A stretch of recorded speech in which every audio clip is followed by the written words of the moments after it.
নমস্কার, দেবীপ্রসাদ বিশ্বাসের রান্নাঘর থেকে বলছি। আজকে তৈরি করছি একটা নতুন ধরনের আইটেম, সেটি হচ্ছে কাঁকরোল পুর। চিংড়ি মাছ দিয়ে কাঁকরোলের পুর কীভাবে তৈরি করব, কী কী লাগবে সেগুলো এবার বলছি। কাঁকরোলের পুর তৈরি করতে লাগবে সবার প্রথমে কাঁকরোলের যে ভিতরের অংশটি রয়েছে সেগুলো বার করে নেব এবং তারপরে কাঁকরোল এবং ভিতরের অংশটি সম্পূর্ণরূপে সেদ্ধ করে নেব। এবার চিংড়ি মাছ, আদা, পেঁয়াজ, রসুন সুন্দর করে সাঁতলে মাখা মাখা করে তরকারির মতো করে নেব। নুন, হলুদ পরিমাণ মতো এবং চিনি দিয়ে সেই চিংড়ি মাছের পুর, কাঁকরোলের যে পুরটা তৈরি করব। আর সঙ্গে বেসনের একটা গোলা তৈরি করব, তার মধ্যে সামান্য নুন, হলুদ, জোয়ান আর একটু কালো জিরা দেব। এবার আমরা টোটাল পুরটাকে কাঁকরোলের অংশের মধ্যে আস্তে আস্তে পুড়ে তারপরে বেসন দিয়ে ভাজবো। এবার দেখুন পরের অংশ। এইবার করব কি, যে পুরটা তৈরি করে রেখেছি সেটা আস্তে আস্তে প্রত্যেকটা কাঁকরোলের ফাঁকা অংশের মধ্যে একটু একটু করে ভরে দেব।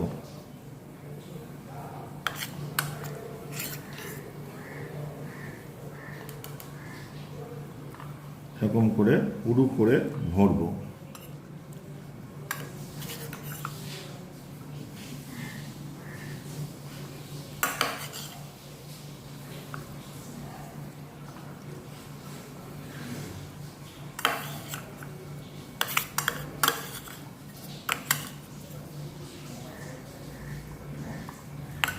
এবার ভরা হয়ে গেছে, পুরগুলো তৈরি হয়ে গেছে, পুর কাঁকরোল সহ পুর তৈরি হয়ে গেছে। এবার এই বেসন গোলার মধ্যে একটা একটা করে ভিজিয়ে গরম ডুবো তেলে ভাজবো।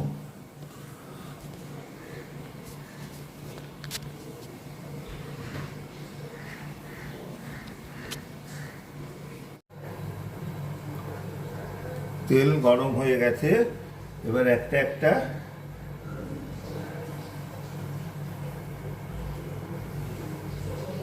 যে বেসনের পুর বানিয়ে রেখেছি সেগুলো বেসনের পুরের মধ্যে মাখিয়ে একটা একটা করে কাঁকরোল গরম তেলে ছেড়ে দেব। ঠিক এইভাবে করব।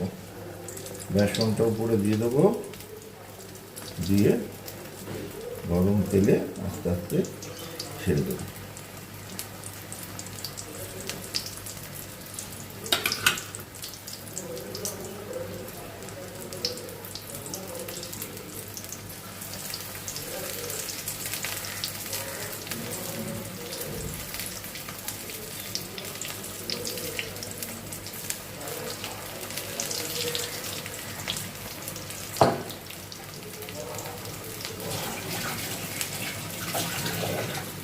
লাল লাল করে ভেজে নেব।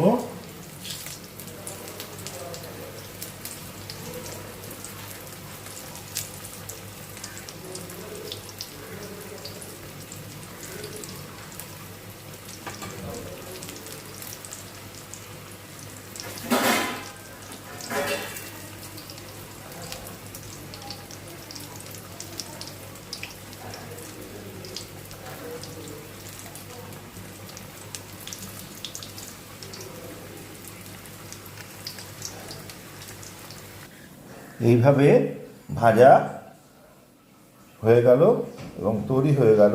অতি অল্প সময়ের মধ্যে আপনারা বাড়িতেও এই রেসিপিটা তৈরি করতে পারেন। সেটা হচ্ছে কাঁকরোলের চিংড়ি মাছের পুর ভাজা। নমস্কার, আজকের মতো শেষ করছি। আপনাদের ভালো লাগলে লাইক এবং কমেন্ট অবশ্যই করবেন।